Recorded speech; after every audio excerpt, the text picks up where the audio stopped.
buenos días, bienvenidos a Gran Vía. Hoy tenemos también muchísimas cosas que contarles. Primero en la tertulia política con representantes del Partido Socialista y de Podemos. Y después les hemos preparado un reportaje sobre el centenario del Colegio de los Agustinos. Pero antes de todo eso, vamos a hacer un repaso a las portadas. Comenzamos por El País.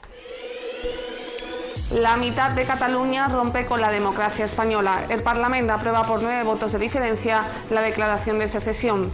En el plazo de un mes se impulsarán las leyes para consumar la independencia. Rajoy se reúne hoy con Pedro Sánchez antes de recurrir al Tribunal Constitucional. Y Artur Mas se ofrece para dirigir el proceso, aunque carece de los apoyos para ser elegido. Del País pasamos al mundo. El Estado responderá más solo con la ley, pero toda la ley. Rajoy, con el apoyo de Sánchez, anuncia que recurrirá al Tribunal Constitucional la aprobación de la Declaración de Independencia y pide que se advierta a título personal a la presidenta de la Cámara Autonómica. Y el SIDA aumenta entre los jóvenes españoles. Cada año se diagnostican más de 3.000 nuevos casos por consumo de drogas y sexo no protegido. Del mundo pasamos al Faro de Ceuta, ya en cuestiones locales. El Consejo de Gobierno dio luz verde ayer al documento que irá a pleno el 18 o 19 de este mes.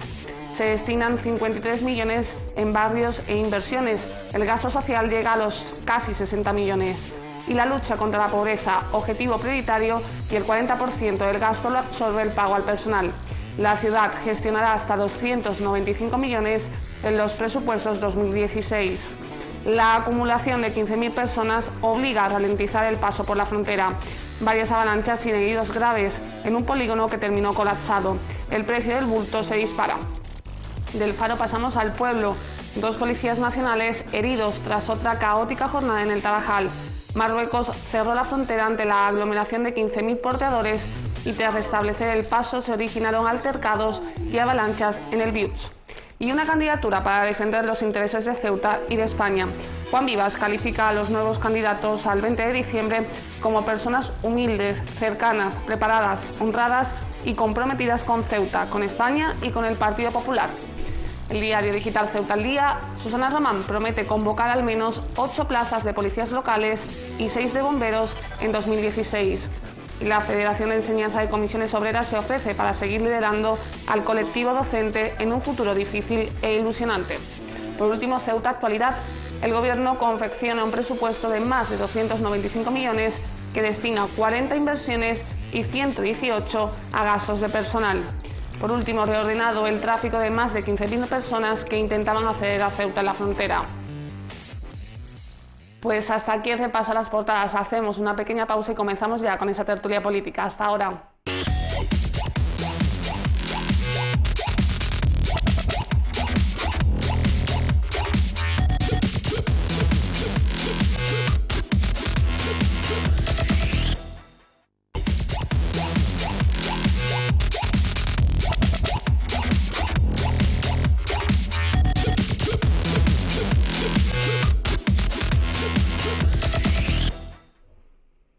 Pues estamos de vuelta, ya vamos a empezar esa tertulia política. Antes de nada vamos a presentar a nuestros invitados. Sergio Chávez del Partido Socialista, muy buenos días. Buenos días. Y Julio Basurco de Podemos, ¿qué tal? Muy buenos días, Julio. Pues tenemos que volver a hablar de Cataluña. Estamos en el día estamos en el día después de esa aprobación en el Parlamento de la resolución independentista. Sergio, ¿ahora qué? Eso es lo que se piensa todo el mundo. ¿Ahora qué?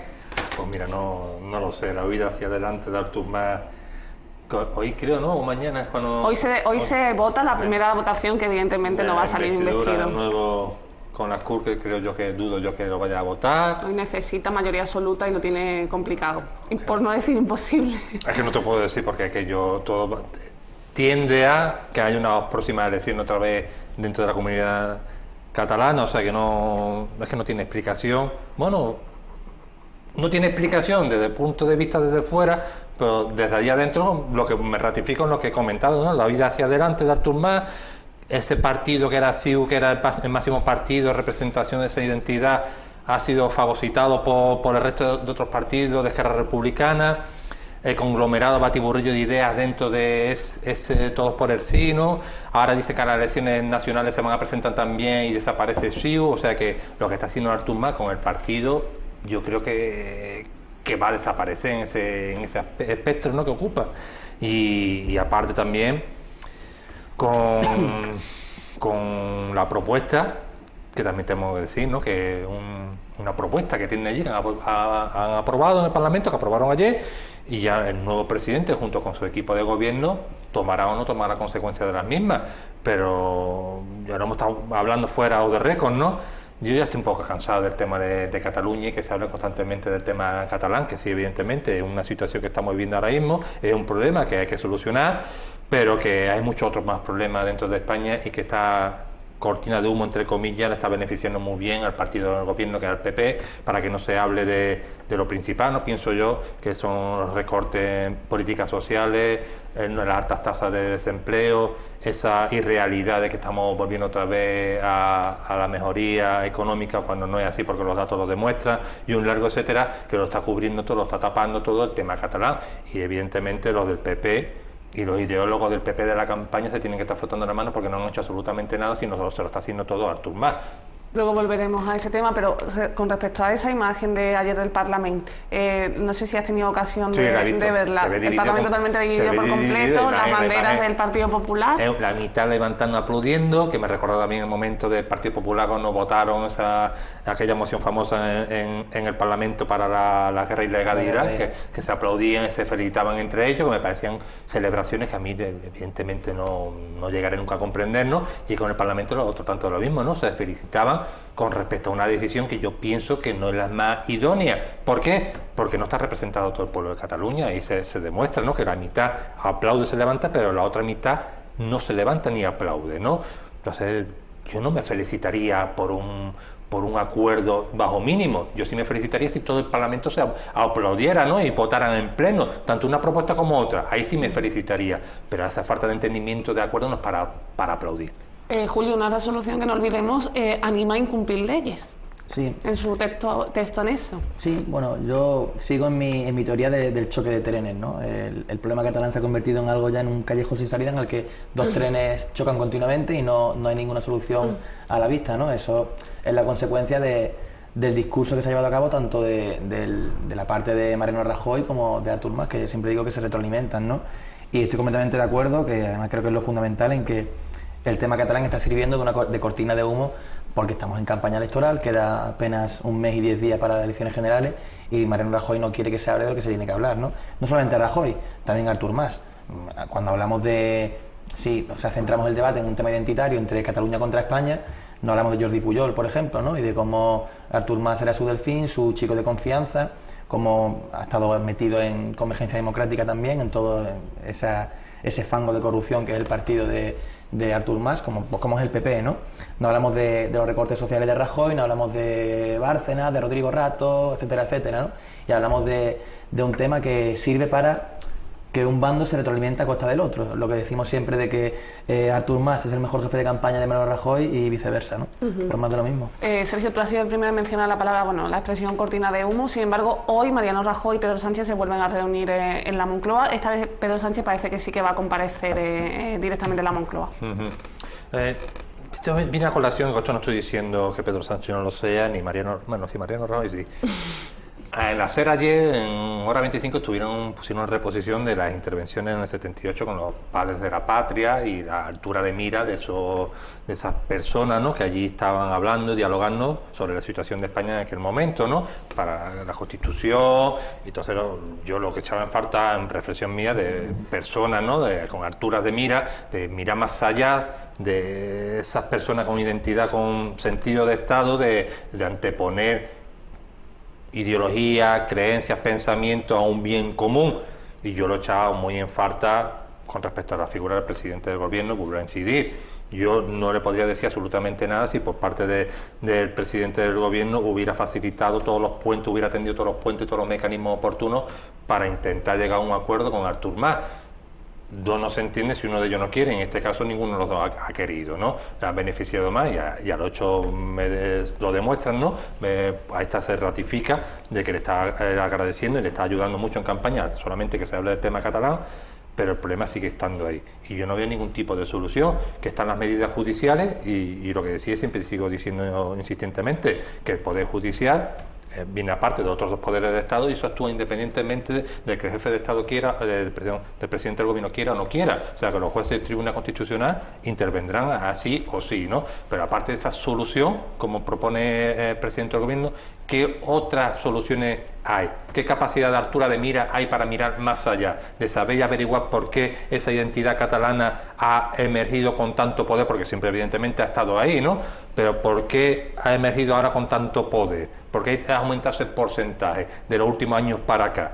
¿Por qué? Porque no se han sentado a pensar qué se ha hecho mal tanto desde España y desde Cataluña para que esa identidad se promueva y llegue a alcanzar esas cotas que es casi un 50%, ¿no? Entre un lado y otro, porque es la división en Cataluña. Yo si fuera catalán, que no lo soy, pero a mí no me gustaría vivir en un sitio, en un entorno en el que tenga que discutir con mi vecino porque yo piense X y mi vecino piense Y, de manera civilizada, sí, evidentemente, pero constantemente llega un momento en que te puede llegar a enfrentar, ¿no? Esa guerra de banderas en los balcones. ¿Por qué tenemos que vivir de esta manera? ¿Por qué se ha llegado a ese extremo? Es lo que pienso y exijo y quiero y demando a los políticos para que lleguen a una solución, a averiguar el motivo, el por qué han llegado a eso. Y una vez que lleguen el motivo, oye, pues se ha llegado a este motivo, ¿por qué? Porque a lo mejor hace una falta de entendimiento por parte del Estado español con respecto a Cataluña en política económica, en políticas sociales, qué sé yo, estoy diciendo, ¿no? A bote pronto. Y en Cataluña, ¿por qué han aprovechado esto? Porque ha habido muchos recortes, han querido tapar esos recortes, que así lo fueron los primeros, tengo que recordar,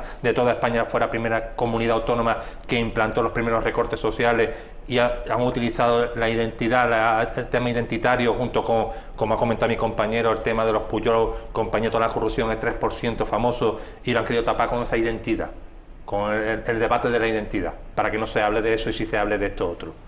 No lo sé. Yo estoy de acuerdo con que, claro, el Poder Judicial es, o debe ser, independiente del Poder Ejecutivo y el Legislativo, pero claro, cuando algunos decimos que el tema de Cataluña es un problema político y no jurídico, nos referimos a que precisamente, es decir, la justicia o el derecho viene de la política pare al derecho, ¿no? Primero los políticos se reúnen, hacen leyes, hacen constituciones y a partir de ahí los jueces actúan siguiendo esas constituciones, esas leyes previamente aprobadas por un poder legislativo, ¿no? Por lo tanto, cuando decimos que el problema es político, queremos decir que hay que sentarse y habrá que hacer un proceso constituyente, una reforma constitucional, lo que sea, pero algo en el que todo el mundo podamos sentirnos a gusto, en el que Cataluña se sienta bien en el encaje constitucional dentro del Estado español o no. Es decir, que, oye, si yo no quiero que Cataluña se vaya, yo me siento español y siento que Cataluña forma parte de mi identidad cultural también y todo esto, ¿no? Pero si uno ve el mapa del mundo en los últimos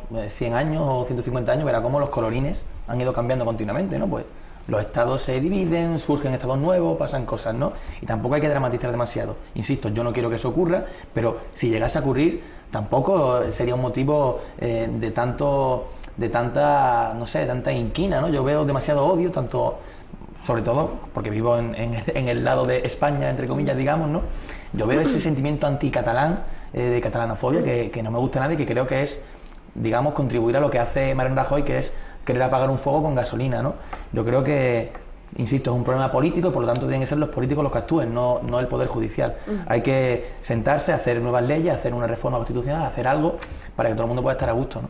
Decíais ambos que se está hablando demasiado, es evidente que se está hablando demasiado de Cataluña. Ya para cerrarlo por hoy, va a ser el tema estrella de la precampaña, lo está siendo, y creo que igual de la campaña también, ¿no, Sergio? Sí, por desgracia se va a monopolizar el tema porque no tiene atisbos de solución inmediata, sino que va mucho más adelante y veremos a ver el próximo gobierno que surja de esas urnas, ¿no? De ese 20 de diciembre, qué situación se encuentra y si se puede llegar a un consenso, a un acuerdo pues, por la otra parte, ¿no? Por el tema de Cataluña. Evidentemente, vuelvo a insistir, yo pienso que la ciudadanía, aparte del tema catalán, que sí evidentemente está ahí, yo no estoy diciendo que no hablemos de ello, pero hablar de demasiado como está ocurriendo está beneficiando excesivamente y por parte de mi opinión, ¿no? A la derecha, que es la que está gobernando, al Partido Popular. Sergio, ¿los partidos le están siguiendo el juego al resto de partidos? No es que le siga el juego, no. Es que lo que demanda ahora mismo en la actualidad, por desgracia, cualquier medio de prensa a nivel nacional, telediario o informativo de la radio, abren las cabeceras el tema de Cataluña. Entonces tú, que tienes un partido, me presento yo, si yo por mucho que insista, no, pero mire usted la cifra del paro, 5 millones de españoles, o mire usted 40 y tantos % en pobreza, llega al umbral de la pobreza, un largo etcétera, y a mí no me dedican ningún tipo de cabecera y me ponen en la última página al fondo. ¿Por qué? Porque lo que estoy hablando no es lo que está demandando ahora mismo en la actualidad. Entonces, claro, o te metes ahí por narices y tienes que proponer, evidentemente, también. Yo exijo que los temas de actualidad, los partidos que se presenten, den soluciones, que aporten soluciones. Entonces yo demando como ciudadano que esos partidos, y más ahora en campaña, me ofrezcan alternativas a problemas actuales. Uno de estos problemas es el tema de la cuestión de Cataluña. Entonces, claro, evidentemente sí. Ahora, vuelvo a insistir, yo tampoco quiero que sea monográfico, sino todo lo contrario, que aparte del tema de Cataluña se hable de otros temas. Ahora, evidentemente, es muy importante, yo no estoy negando la importancia del tema de Cataluña, pero lo insistí, hay también muchos temas importantes dentro de nuestra nación para poder hablar también de él. Yo creo que en política siempre es muy importante en el discurso la construcción de un enemigo, ¿no? Uno hace política en favor de alguien porque la hace contra alguien, ¿no? Y el Partido Popular es especialista en construir un enemigo que siempre es... Claro, por eso yo me refería, pero Claro. ¿los partidos le están haciendo el juego al Partido Popular de construir un enemigo en esta pre-campaña electoral? En mi opinión, algunos partidos sí, otros no. Yo creo que, por ejemplo, Ciudadanos claramente sí. Ciudadanos tiene el mismo discurso que el Partido Popular, un discurso inmovilista. En mi opinión, el PSOE, aunque en menor medida, yo creo que también contribuye en cierta medida a eso, y yo pienso que Podemos, por ejemplo, no. Podemos continuamente hablar de lo que estoy diciendo yo aquí, ¿no? De un proceso constituyente, de sentarse a hablar de que esto no es un problema jurídico, etcétera, etcétera. Pero como yo decía, el Partido Popular siempre ha sido especialista en construir enemigos, muchas veces de manera muy repugnante, ¿no? Durante muchos años le servía que existiera ETA. Zapatero era ETA. Yo recuerdo Zapatero es ETA, panfletos que decían Zapatero es ETA, ¿no?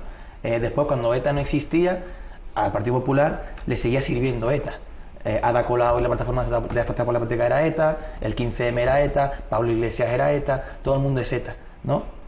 Aquí en Ceuta, por ejemplo, con el tema de la inmigración y tal, cuando murieron las 15 personas en el mar, pues bueno, primero está el enemigo externo, el inmigrante, el invasor, el que viene a quitarnos lo nuestro, pero luego también estaban los antiespañoles, que éramos todos los que exigíamos algo tan democrático y tan de sentido común y de ley como una investigación judicial o por lo menos una investigación política. Decir, oiga usted, hay 15 muertos, ¿qué ha pasado aquí, no? Sois antiespañoles, no queréis la Guardia Civil, no queréis al ejército, queréis que nos invadan, sois lo peor de lo peor, sois ETA, incluso algunos también decían, es decir, siempre construye ese enemigo. Y ahora, evidentemente, para su campaña electoral, como no tiene donde apoyarse en el discurso social, porque nos vende una realidad que es mentira, como decía el compañero, nos habla de un crecimiento económico que luego no se traduce en cifras sociales, porque tenemos más desigualdad que nunca, más pobreza que nunca, más malnutrición infantil que nunca, más deuda que nunca, pues tiene que inventar un enemigo externo también, ¿no?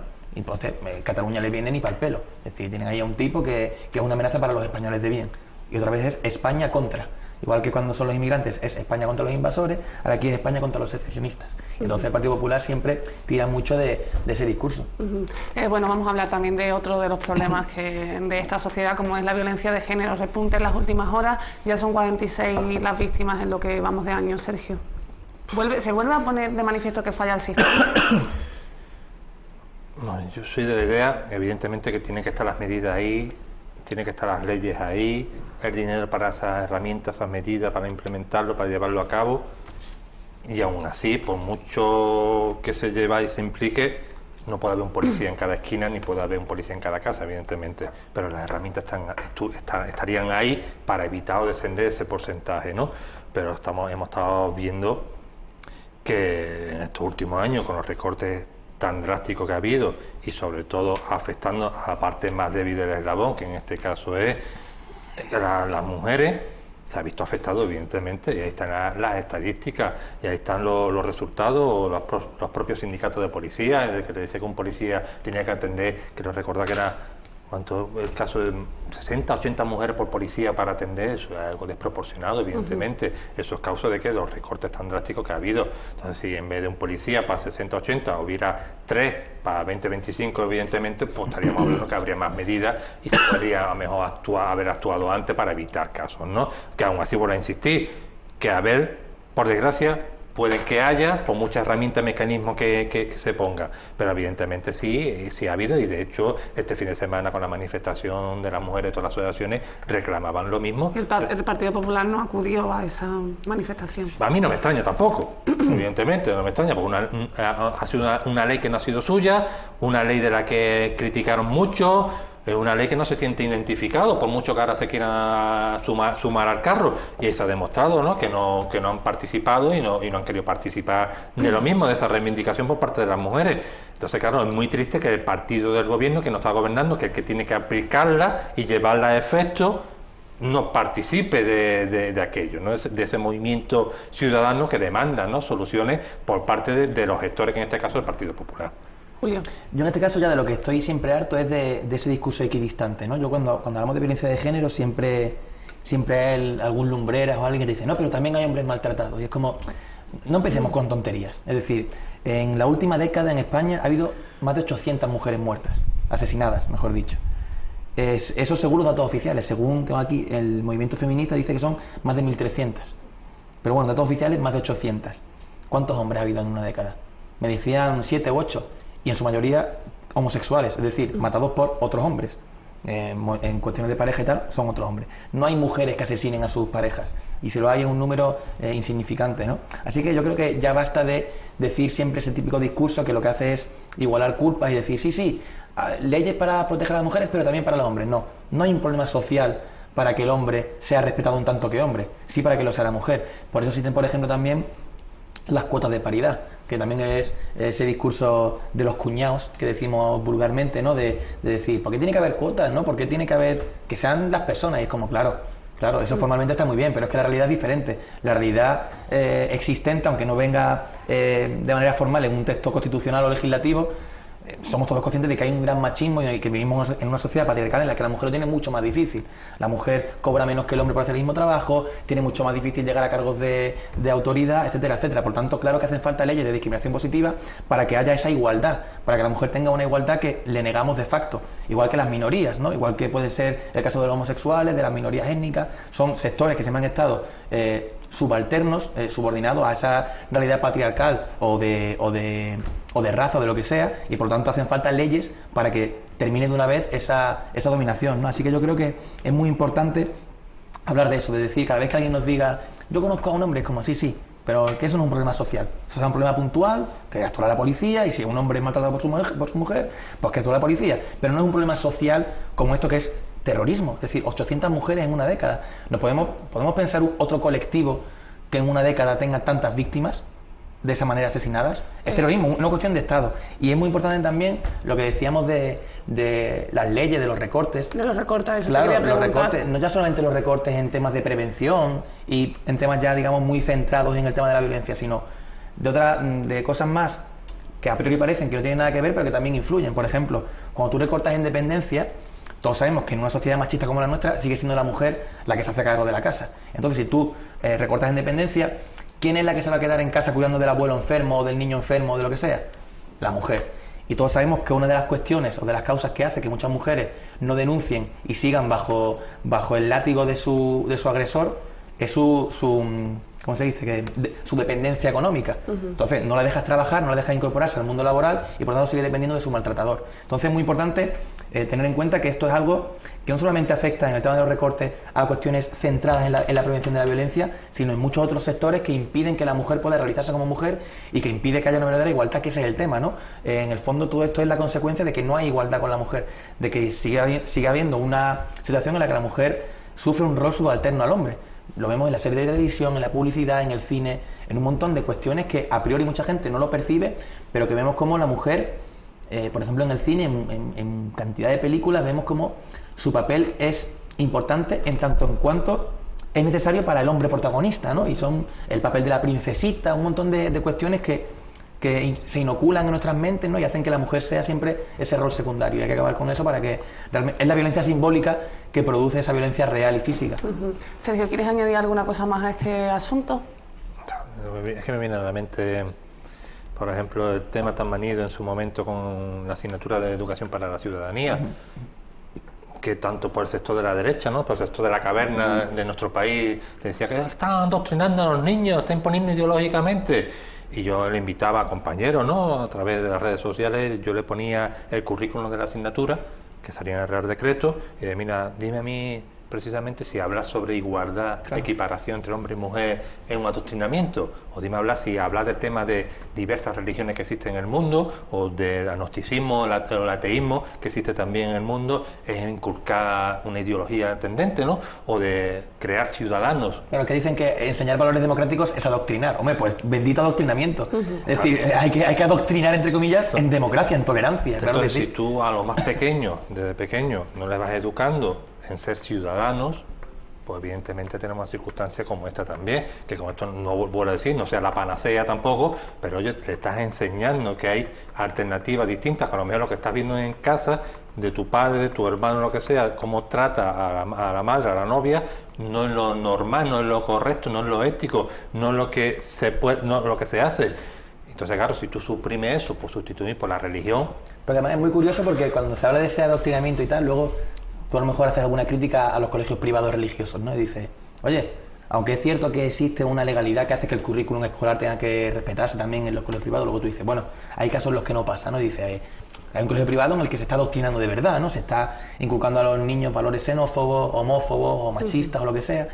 Entonces te viene siempre el típico listo de turno, el típico cuñado, vuelvo al término que estamos usando mucho últimamente, a decirte, oye, pero es que es privado, te lo estás pagando. Es como, entonces, un momentito, si te lo pagas, puedes adoctrinar, ¿no? Es decir, si eres pobre, que no te adoctrinen en valores democráticos. Esa curiosidad ese curioso concepto de adoctrinamiento. Eso sí, si tienes dinero, puedes pagarte que te adoctrinen. Yo tengo dinero, a mi hijo que le adoctrinen. Pero ¿qué clase de valor democrático tiene esa persona en la cabeza para argumentar de esa manera, ¿no? Es que son contradicciones continuas. Julio, sigo contigo para preguntarte cómo estáis viendo en el Círculo Podemos de Ceuta todos esos problemas y esas divisiones en Podemos Euskadi. Bueno, lo comentábamos antes con un compañero, decíamos que, bueno, precisamente la democracia es lo que tiene. Hay gente que no está de acuerdo. En Podemos hubo en su día un proceso de primarias abiertos a todo el país y entonces hoy día pues hay ciertos territorios que no están de acuerdo con que gente de esas primarias tengan que ir por esos territorios. Y bueno, yo puedo estar más de acuerdo. Pero no tiene mucho sentido, ¿no? Si se ha elegido en una votación, no tiene sentido que ahora se quiera imponer en Claro, pero es lo que te digo, son diferentes opiniones dentro de un partido que no olvidemos que está construyéndose como partido para gobernar.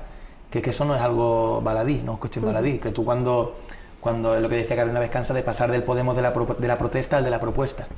No es nada fácil y no es nada pacífico construir un partido para ganar y para poder aspirar a que Pablo Iglesias sea el presidente del gobierno, ¿no?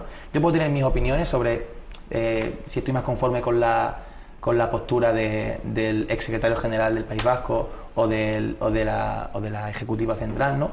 Pero lo que te quiero decir es que, de hecho, Íñigo Errejón ha salido diciendo que la postura de Uriarte de renunciar y seguir apoyando a Podemos desde atrás es muy digna y muy honesta. Una persona que no está de acuerdo con cómo se hacen las cosas y dice, me voy, os dejo, no estoy de acuerdo, me parece muy bien lo que hagáis, pero no contéis conmigo porque no me parece bien. Y en el fondo la democracia es disenso, la democracia es discusión, gente que no está de acuerdo, gente que se va, gente que se suma, gente que se va. Y en definitiva, bueno, nosotros mismos aquí hicimos unas primarias abiertas, lo comentaba antes con Laura, con tu compañera Laura, en el que hicimos algo que nos dieron toda libertad, o sea, nos dijeron, proponernos a nuestros candidatos como vosotros queráis. Hicimos unas primarias abiertas, algo que creo que fue histórico en Ceuta, sacar la urna a la calle, que todo el mundo pudo votar sin pedirle el carné a nadie, y de ahí salieron tres candidatos, Faita, Luis Zambrano y Paloma. Y luego tienen que pasar un trámite que es un comité electoral y tal y cual. Tenemos ya seguro que Faita y Luis son generales, es decir, están asegurados, pero aún está esa cuestión, esa discusión que tenemos nosotros con Madrid, con el tema de las primarias que se hicieron, de que igual hay gente que quiere que un puesto sea para gente de las primarias, nosotros no estamos de acuerdo, y existe esa discusión, y por lo tanto, pues dentro de los partidos existen discusiones, puntos de vista, formas de ver lo que es más democrático o menos democrático. ¿Creéis que esas tensiones internas os van a pasar factura? Yo creo que no, yo creo que cuando la gente dice que, evidentemente Podemos cometer muchos errores, ¿no? Pero cuando por ejemplo hablan de que ha bajado en las encuestas, ¿no? Que aún así yo siempre tomo las encuestas con cautela, siempre lo he dicho aquí, que mejor nos ha ido cuanto peor ha dicho que no iba a ir las encuestas, ¿no? Pero cuando la gente dice, no, eso es por culpa de que Podemos ya no es como era, se ha hecho un partido del sistema, ya no es como, me parece absurdo, es como, vamos a ver, no seamos ingenuos, ¿no? Podemos, evidentemente, es un partido muy incómodo para ciertos poderes y el adversario también juega. Es decir, y cuando tú estás continuamente acusando, yo creo que, y esto no es porque yo sea de Podemos, a lo mejor aquí tenéis otra opinión diferente, pero yo creo que el ataque que han sufrido los líderes de Podemos en este año y medio, o por lo menos en los últimos 7, 8, 9 meses, yo no he visto nada. O sea, y ya no solamente de Podemos, sino también las alcaldías del cambio, ¿no? Manuela Carmena siendo portada de La Razón en bañador en sus vacaciones porque había cortado una flor que decían que estaba protegida y era mentira, y diciendo que se gastaba dinero, es su dinero, que se lo gaste en lo que quiera. O sea, ¿por qué tiene que una señora en su vida privada salir en bañador en una portada de un periódico? Una señora mayor en bañador ahí, no tiene sentido. O Ada Colau diciendo un montón de mentiras. Juan Carlos Monedero, que decían que había falsificado su currículum y era mentira también. Y luego la rectificación, salió el otro día en El Salvador de Jordi Évole, ¿no? Como los periódicos te ponen en primera plana una mentira y luego la rectificación en una columna pequeñita de la última página, ¿no? O sea, unos ataques continuos, una serie de mentiras que lo que buscan es decir, no, esta gente que vienen a decir que todo está podrido, que hay que abrir puertas y ventanas, son como nosotros. Que es un argumento muy curioso, no dicen... No, como no pueden decir, nosotros no somos unos sinvergüenza, dicen, lo somos, pero ellos también, así que vótame a mí, que mejor lo malo conocido que lo bueno por conocer, ¿no? Sí, yo sé que tú eres muy prudente a la hora de hablar de casa ajena, pero sí que me gustaría conocer tu opinión sobre esas discrepancias en Podemos. Bueno, lo has resumido muy bien, ¿no? Que dentro de cada partido se cuecen habas y en todos los partidos lo hay. Entonces, yo resumiendo, y ha dicho, no un partido que quiere gobernar, como es el caso de Podemos, que ha nacido hace poco, que tiene muy poca historia. Lo que no puede ser, bajo mi punto de vista, romper con todo, criticar todo lo habido, que me parece muy bien dentro de su estrategia nueva de decir aquí estamos nosotros, vamos a solucionarlo todo, pero se dan cuenta de que si quieren optar para gobernar, tienen que echar mano de una estructura de partido. Y una estructura de partido, al final, tiene que ser piramidal. Porque es muy bonito y a mí también me gustaría que fuera todo asambleario, que todas las medidas que se llevan para el gobierno fueran asamblearias, pero eso en el tiempo es inviable. Porque es una sola idea, que surja del pueblo todo, hablar en mesas, en diálogo, en asamblea, en todos puntos de España, discrepancia a la hora de votar, cuánto tiempo podría llegar para que al final llegara arriba del todo.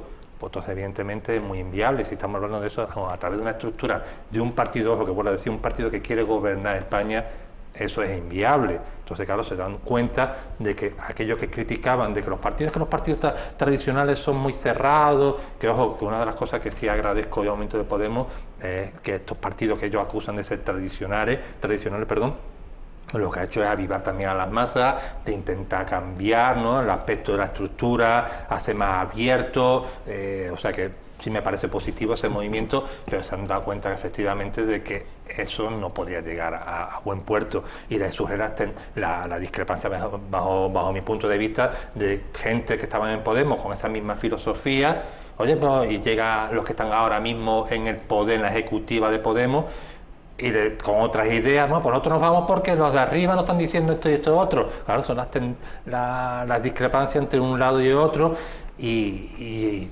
pienso que de lo mismo, pero no en aspecto negativo, sino en aspecto positivo, de que se han dado cuenta de que, y por desgracia, ¿no?, por decir, pero es que el sistema es así, porque es que si, yo no conozco otro sistema distinto en darle participación a todo el mundo y que una propuesta, una idea a las 24 horas esté efectiva. Porque si quieres darle participación y cabida a todo el mundo, es inviable, y yo no lo desconozco. Ojalá exista y alguien tenga la varita mágica para decir que esto es así.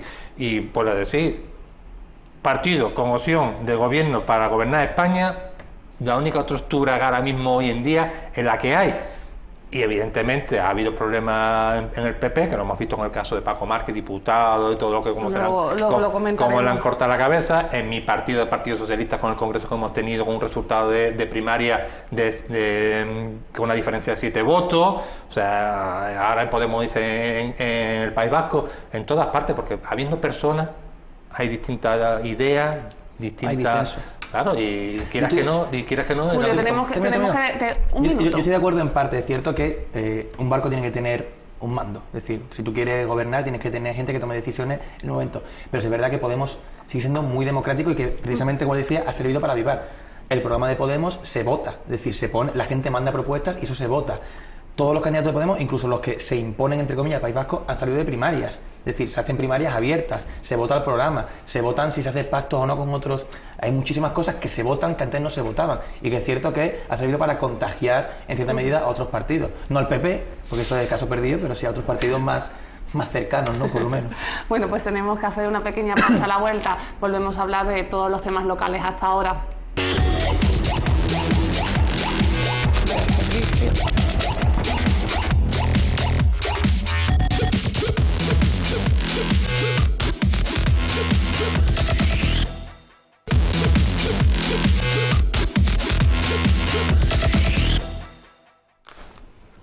Pues estamos de vuelta, tenemos que hablar de los presupuestos de la ciudad para 2016 que ayer se presentaron, lo presentó la consejera de Economía y Hacienda, Susana Román. 295 millones de euros, más de 295 millones de euros para ser exactos, Sergio. Uf. Podemos hacer muchas lecturas de... Una burrada de dinero, es una burrada. Porque, así, 290 millones, 95 millones, es poco si estamos acostumbrados a antiguas pesetas. Pero que estamos hablando de euros y los extrapola a la peseta y estamos hablando de una cifra muy, muy importante.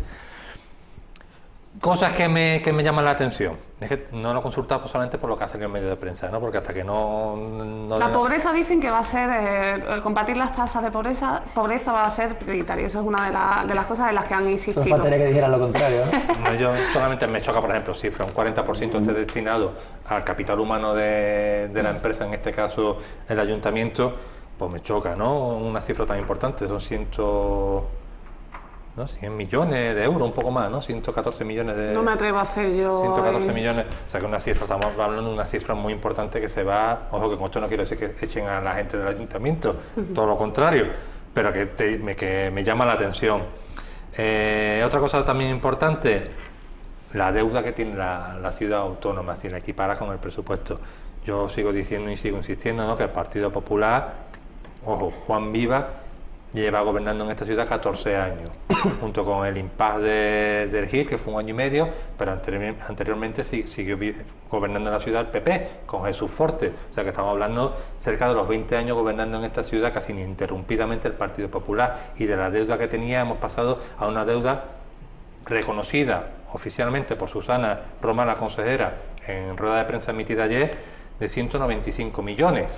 De ahí discrepo. ¿Te crees? Bueno, de hecho, ayer estuvimos hablando precisamente de ese nivel de endeudamiento. ¿Te crees las previsiones del gobierno de que se vaya a bajar el nivel de endeudamiento en torno al 75%?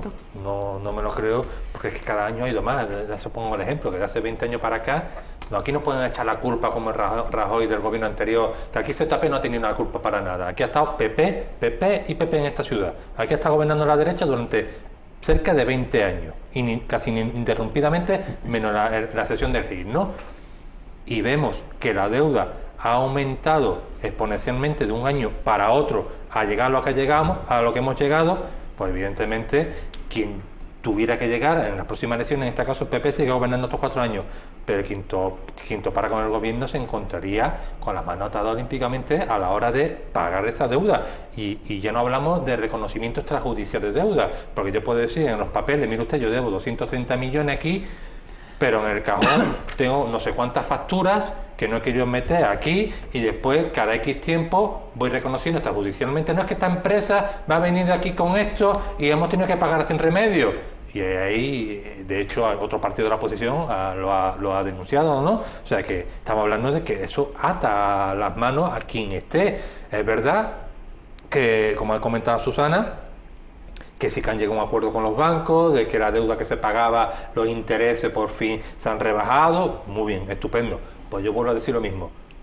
Y yo acuso en este caso de que la culpa la tienen ellos, porque han sido los que han estado gestionando ese dinero durante todo este tiempo. Y que esa deuda ha sido a causa de los que no han gobernado, que ha sido el gobierno del Partido Popular de Juan Viva a la cabeza. O sea, yo no puedo ser un buen gestor a la hora de utilizar dinero público si me endeudo cada año mucho más, si me gasto más de lo que tengo. Y yo ahora incido, quitamos la deuda. ¿Dónde están esas inversiones? Porque yo vuelvo a remachar y vuelvo a recalcar. Aparte de ese dinero que tiene la ciudad, reciben muchos miles de millones de las antiguas pesetas a través de los fondos FEDER, ¿vale? De esos fondos de la Unión Europea, que ahora recibimos más poco que antes, que recibíamos bastante, ¿no? Y eso está para crear un tejido industrial, empresarial, para el autónomo, para el emprendedor. En esta ciudad, aparte del sistema funcionarial, del funcionario y del poco turismo que recibimos de Marruecos, la ciudad se ha encargado de gestionar, preveyendo para el futuro, de crear un tejido industrial importante con todo ese dinero a mansalva que ha entrado. Yo me pregunto, porque yo creo que hasta la fecha nada de nada. Es más, de todo ese dinero invertido de la Unión Europea, de proyectos de la Unión Europea, el único que puede dar algo de dinero a través del turismo, que yo recuerde, si no que me corrijan los entendidos, ha sido el Parque Marítimo del Mediterráneo. El único con envergadura bastante, reconocido con fondos europeos, que puede atraer al turismo, que de hecho puede atraer a un porcentaje, desconozco, pero por lo menos hay una estructura creada. Recuerdo, Parque Marítimo del Mediterráneo, proyecto socialista, del último alcalde socialista que fue Fructuoso Miada. Entonces, claro, yo pregunto, ¿no ha tenido tiempo suficiente el Partido Popular con todos estos presupuestos multimillonarios, en este último, para crear un tejido industrial para que los jóvenes, no tan jóvenes, mayores, puedan tender a la hora de buscarse un futuro y no lo tengan que buscar fuera de esta ciudad, aparte de ser un funcionario público? Y por último termino, yo me río cuando la consejera Susana te comenta, no, si vamos a crear una plaza de seis policías, creo, o al revés, 8 policías y 6 bomberos, que esa es otra, porque la mesa de negociación de los sindicatos no se han reunido, y ella dice lo suelta ahí. Es que el único futuro para aquellos jóvenes que quieran aspirar a tener un puesto en la ciudad tengan que ser policías y bomberos, porque yo, de los últimos años que recuerdo, las únicas plazas que han sacado en esta ciudad ha sido bomberos y policía local. ¿Qué es lo que más te ha llamado la atención de esos presupuestos? Bueno, yo creo que son unos datos genéricos, no está todavía muy concretados, pero me parece que es la carta de presentación de un gobierno carente de ideas, ¿no? La carta de propaganda. A mí me llama la atención, ¿no?, que, por ejemplo, en gasto social yo he apuntado que se van a destinar 60 millones, que son el 20%. Que bueno, con una cifra que tú dices, oye, está bien, ¿no?, el 20%, 1 euro de cada 5, pero no. O sea, no nos olvidemos del contexto en el que estamos en una ciudad que es Ceuta, que tenemos los peores índices sociales de España y uno de los peores de Europa. Por lo tanto, 1 de cada 5 en gasto social, a mí, para Ceuta, me parece poco, porque necesitamos mucho más. Tenemos unos niveles de pobreza brutales, o sea, tenemos 40.000 personas bajo el umbral de la pobreza, un 50% de paro, que son 14.000 personas, un 75% de paro juvenil. Es decir, gasto social tiene que ser algo muy, muy grueso en el presupuesto, bajo mi humilde opinión, ¿no? Después, ¿cuál es el principal problema de Ceuta? El paro, como en toda España, pero en Ceuta aún más. Se destinan 12 millones, que son el 4%. El 4% luchar contra el paro en una ciudad como Ceuta. Me parece que es muy poco. Además, trampean las cifras, porque de esos 60 millones que son para gasto social, 15 millones son para la guardería Nuestra Señora de África, en Jadú.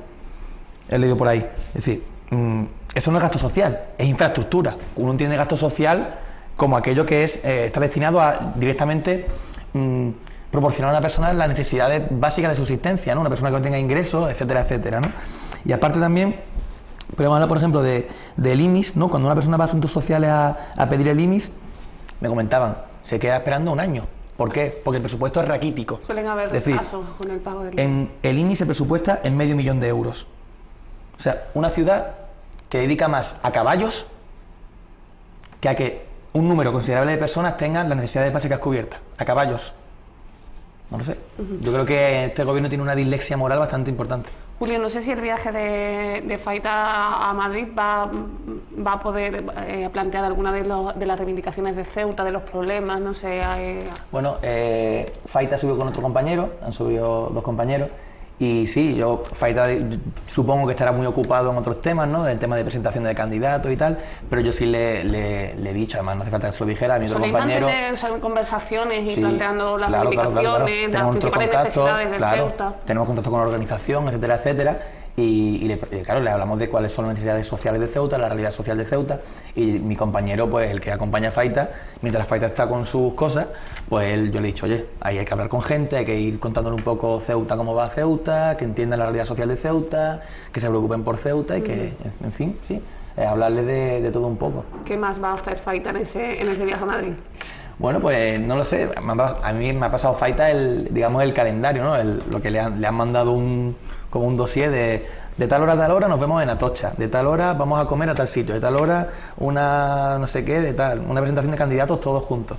pues no sé, me parece que es algo un poco más, una cosa oficial, ¿no? De presentación, no sé muy bien cuáles son las actividades que harán. Pues ya te preguntaremos a ti o le preguntaremos a Faita. A ti no te puedo preguntar por la campaña electoral, Sergio, porque siempre me dices que tú no tienes... No estoy en el por la pre-campaña, perdón, que parece que ya estamos en campaña, pero aún estamos en pre-campaña. No estoy en el comité electoral, entonces desconozco lo que los compañeros que estén ahí, pero vamos, me consta que sí, que están quedando, están reuniendo, y tenemos la próxima visita del compañero Pachi López, o sea que para el día 24 de quiero noviembre. recordar, o sea que están ahí los mecanismos, están en funcionamiento, la máquina interna del partido. Ahora desconozco los entresijos dentro del comité electoral y de verdad que se propongan y eso, porque no estoy allí y no puedo hacer partícipe de lo mismo, pero evidentemente un partido como el Partido Socialista, con todos los años de historia que tiene a su espalda, todas las campañas electorales que tiene, todas las elecciones en las que se presenta, pues evidentemente tenemos ahí compañeros que lo harán estupendamente bien y estarán organizándolo. Sí, te quiero preguntar en esta parte ya final de la tertulia sobre los problemas en la frontera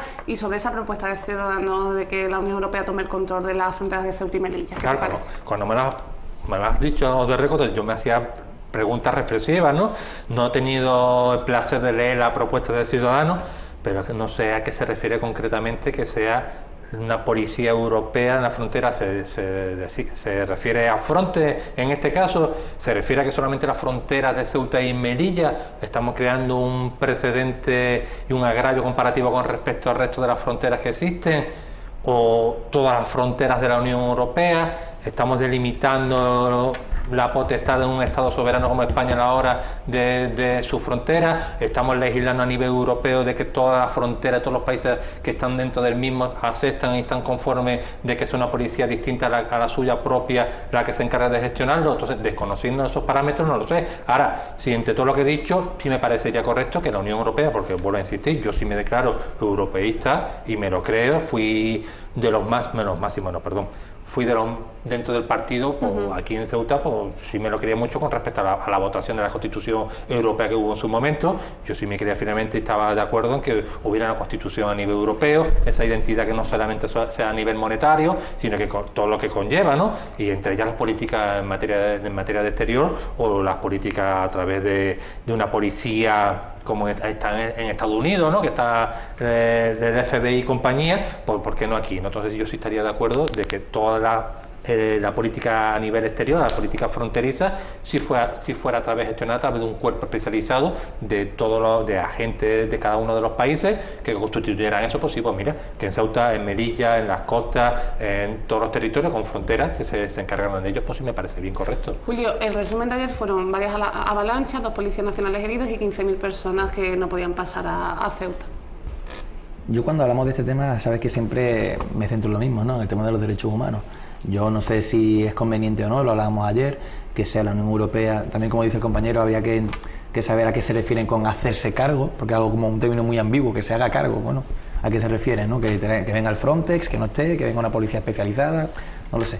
Pero fuera de ese tema, sí, creo que no es nada nuevo. Todos sabemos lo que ocurre en nuestra frontera, ¿no? Cada día es un caso nuevo de avalanchas, personas golpeadas. Nos hemos acostumbrado. Nos hemos acostumbrado a tener una frontera absolutamente tercermundista. Me comentaba un compañero el otro día, cuando hablábamos del tema de frontera, decía, mira, si tú ves una fotografía de la frontera del Tarajal de los años 80 y una de ahora, verás que la única diferencia es que está asfaltada.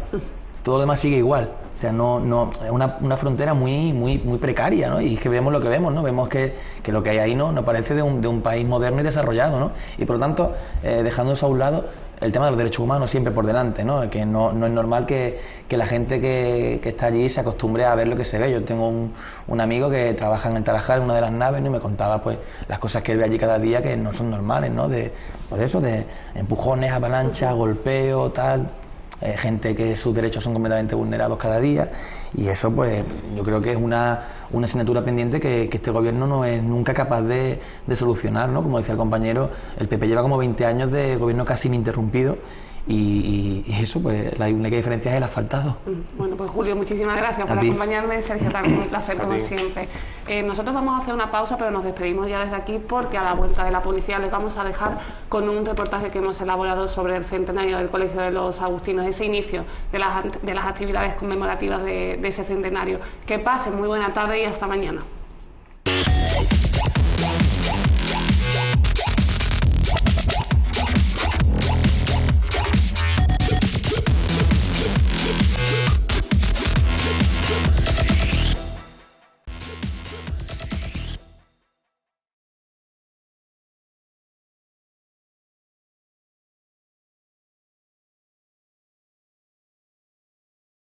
Naces en un mundo azul, entre cuatro culturas, en la perla del Mediterráneo.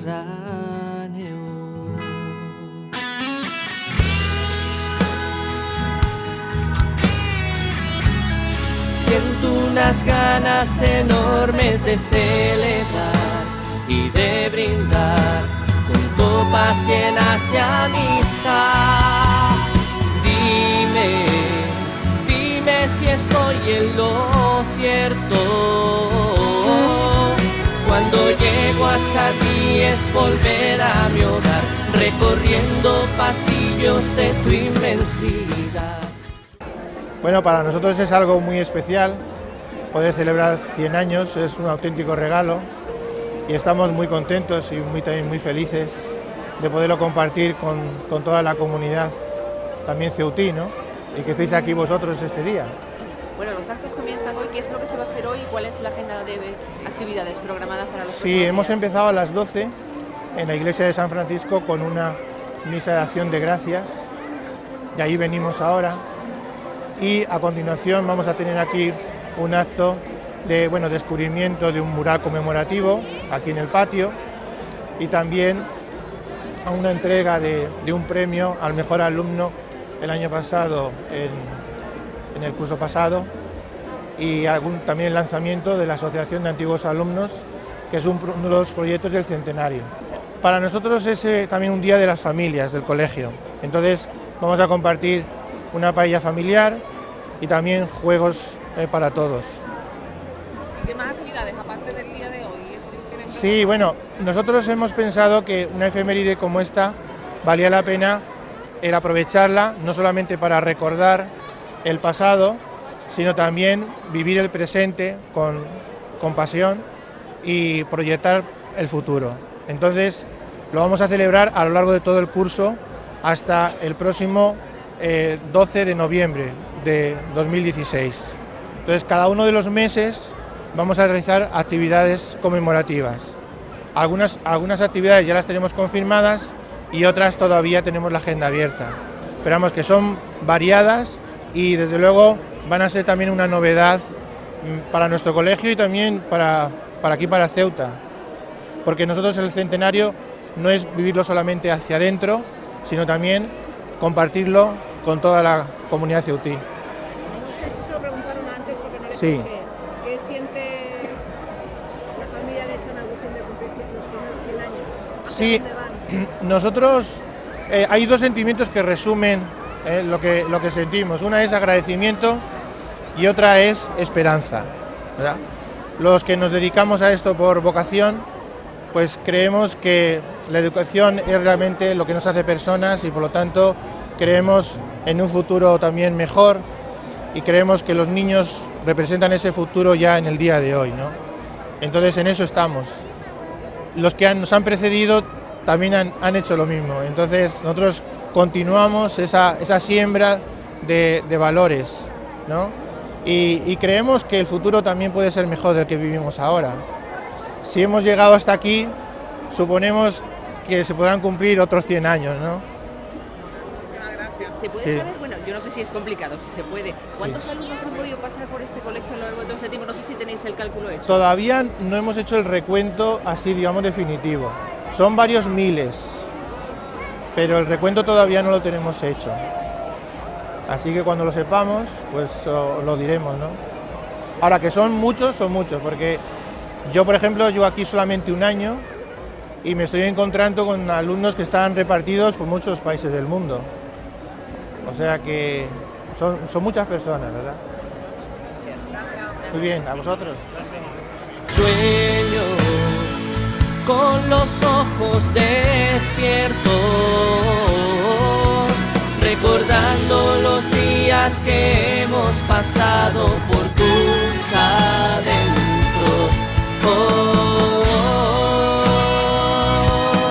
La ciudad de Ceuta se alegra por ti, mi querido colegio San Agustín, por tantas y tantas emociones. Esta es una institución en Ceuta a la que muchísima gente, entre los que me incluyo, le tiene un gran cariño.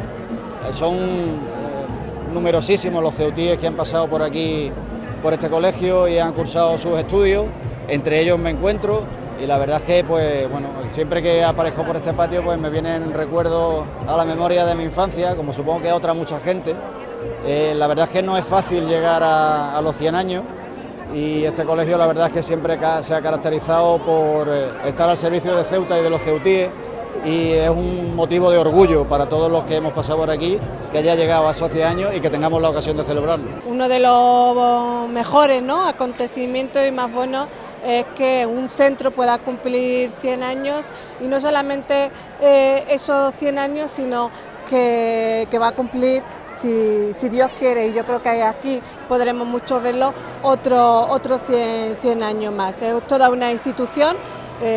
Aquí, bueno, en este patio hoy, pues con personas que nos conocemos, aunque yo no he asistido, no puedo decir lo mismo que pueda decir el presidente de la ciudad o el delegado del gobierno, que sí han sido alumnos de este colegio. Yo no lo he sido, pero sí que desde aquí, desde este centro, han salido personas muy importantes, muy relevantes, y que han aportado muchísimo, no solamente a la política, en este caso la política ceutí, sino que también en otros muchos estamentos bastante importantes, y que han hecho de Ceuta lo que es ahora, una ciudad moderna, una ciudad pues que se puede comparar con el resto de las ciudades españolas, y que hoy, bueno, pues compartir esos 100 años con todos los alumnos, con sus familias y con muchos ciudadanos es una gran satisfacción. Por tantas y tantas emociones, sentimientos, y por los buenos momentos, entre monte y monte, el cielo y el mar. Un solo corazón hasta la eternidad, llenando aulas de vida, de fe, de locuras, 100 millones de mil aventuras, enseñando y aprendiendo. Soy ahora mismo la cabeza visible, como dice el padre director, la cabeza visible de la asociación de antiguos alumnos, junto con un par de compañeros más, como David y Belén, que somos los que vamos a presentar un poco en sociedad la asociación de antiguos alumnos, que se crea con este motivo a partir de hoy, o a partir de esta semana. Bueno, es una asociación que se está formando en este momento, es un proyecto muy emocionante, porque a colación de esto, José Luis, que es el padre director, José Luis Miguel, ha sido el que ha llevado para adelante esta asociación en otros centros, en otros colegios de agustinos en España, y ahora pues se ha intentado o se va a llevar a cabo aquí en Ceuta. Ahora mismo, como me contás, pues no te podría decir si son unos 50 o 60 aproximadamente, pero en lista que tenemos ya con localización de alumnos, aproximadamente unos 400, pero los contactos directos han sido ya para unos 50 o 60, pues con lo que evidentemente esto engordará mucho más, porque antiguos alumnos, 100 años, fíjate si hay. 100 años de vida, 100.000 corazones latiendo.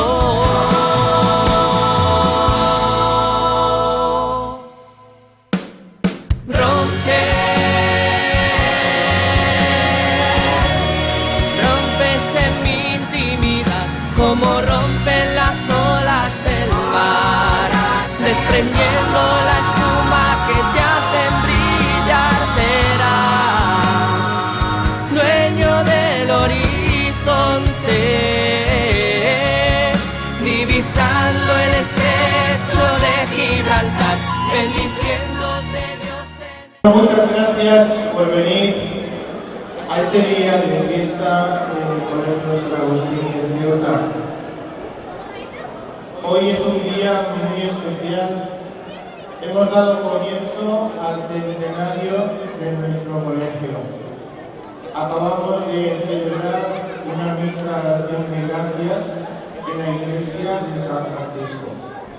Ahora vamos a descubrir, que ya está descubierto, este mural conmemorativo de los 100 años. Nos va a acompañar a lo largo de todo este curso con todas las actividades que vamos a realizar. Bueno, muchas gracias en primer lugar a las autoridades que nos acompañan en este día, porque para nosotros la alegría es para compartirla, es para disfrutarla juntos, autoridades y todos los que pertenecemos a esta comunidad de Ceuta. Así que muchas gracias por venir, por estar aquí, y hoy es el primer día, porque también están invitados a todas las actividades que vamos a realizar. El lema que motivará todos los actos conmemorativos lo hemos titulado 100 años aprendiendo y enseñando juntos. Viviremos un año escolar para la historia, no solamente de nuestro colegio, sino también de toda la comunidad ceutina. Lo celebraremos hasta el 12 de noviembre de 2016, en un día como hoy, también Día de las Familias, porque para nosotros la familia es un valor central de la vida, como lo es también la educación. Ahí aprendemos a vivir, aprendemos a ser personas, trabajamos los colores del amor, de la belleza, de la alegría, de la unidad, de ser todos distintos, y ahí está nuestra riqueza. También donde descubrimos la alegría de la fe en la vida que Dios nos ha dado, que es Padre de todos y quiere que formemos una sola familia. Os invito para que este año podamos hacer realidad 3 objetivos. Mirar el pasado con gratitud, con corazón agradecido. Vivir el presente con fe y con pasión. Y abrazar el futuro con esperanza. Así que muchas gracias por venir, por estar aquí, y que esta alegría nos dure todo el año. Muchas gracias.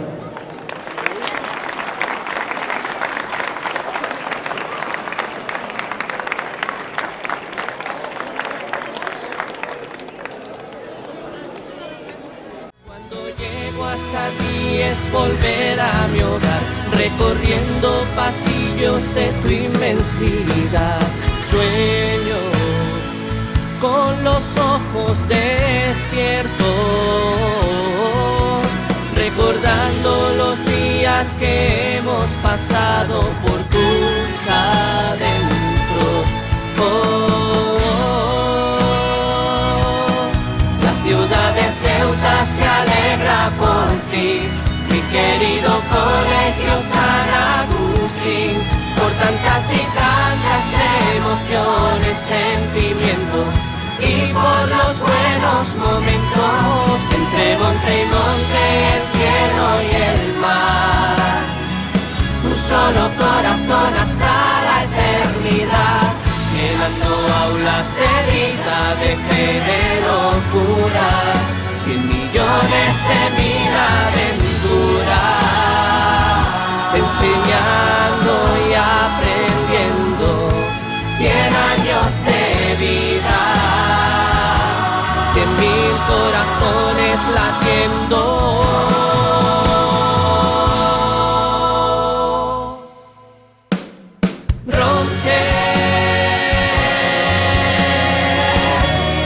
Rompes en mi intimidad, como rompen las olas del mar, desprendiendo la espuma que te hacen brillar. Serás dueño del horizonte,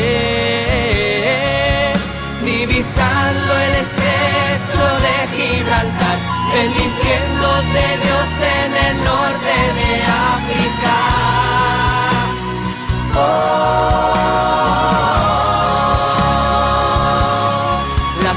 de Ceuta se alegra por ti, mi querido colegio San Agustín, por tantas y tantas emociones, sentimientos y por los buenos momentos, entre monte y monte, el cielo y el mar, un solo corazón hasta la eternidad, llenando aulas de